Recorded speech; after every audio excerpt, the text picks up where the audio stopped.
Olunaku lw'eggulo omubaka omulonde owa Kawempe North Ssegirinya ng'ali wamu n'abantu abalala bakwatiddwa poliisi.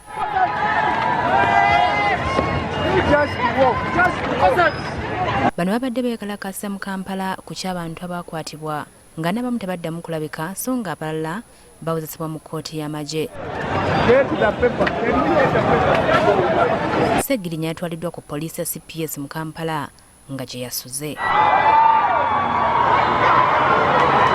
Olwaleero ono asimbiddwa mu maaso g'omulamuzi w'eddala erisooka ku kkooti ya Buganda Road Kamasanyu.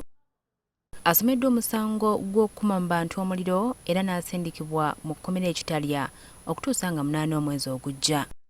Ssegirinya mu kkooti akiikiriddwa bannamateeka ba Nuupu Shamimu Malende nga ye mubaka omukyala omulonde wa Kampala ne Jonathan Kiryowa.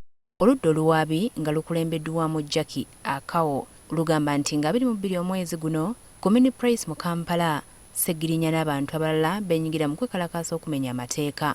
Ssegirinya emisango gino agyegaanye.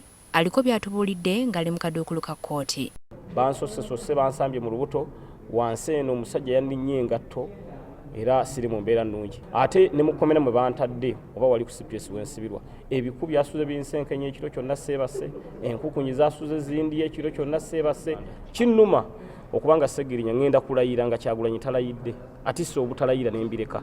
Nolwekyo nnina okulayira ne mukama wange Robert Kyagulanyi Ssentamu era nkunga ababaka bannange aba Parliament. Ssegirinya nga bwe ngenze Kitalya nammwe temuzikiza bw'obanga ffenna basalawo batusibe batuteeka Kitalya mwenna mujje tugende Kitalya. Embeera Honorable Ssegirinya Muhammad gy'alimu atesanyusa n'akatini era tugezzaako kireeta ku attention ya kkooti nti yeetaaga obujjanjabi okusinziira ku mbeera gye yakwatibwamu n'amaanyi, awulira obulumi bw'amaanyi munda era akomplaininga nti atulugunyiziddwa ng'ali mu kaduukulu. Nga bannamateeka be tusabye okweyimirirwa kwe wabula kkooti tesobodde kuwulira kweyimirirwa kwe n'egamba nti ejja okweyimirirwa kujja kulirwa nga 8 omwezi ogwokuna 2021.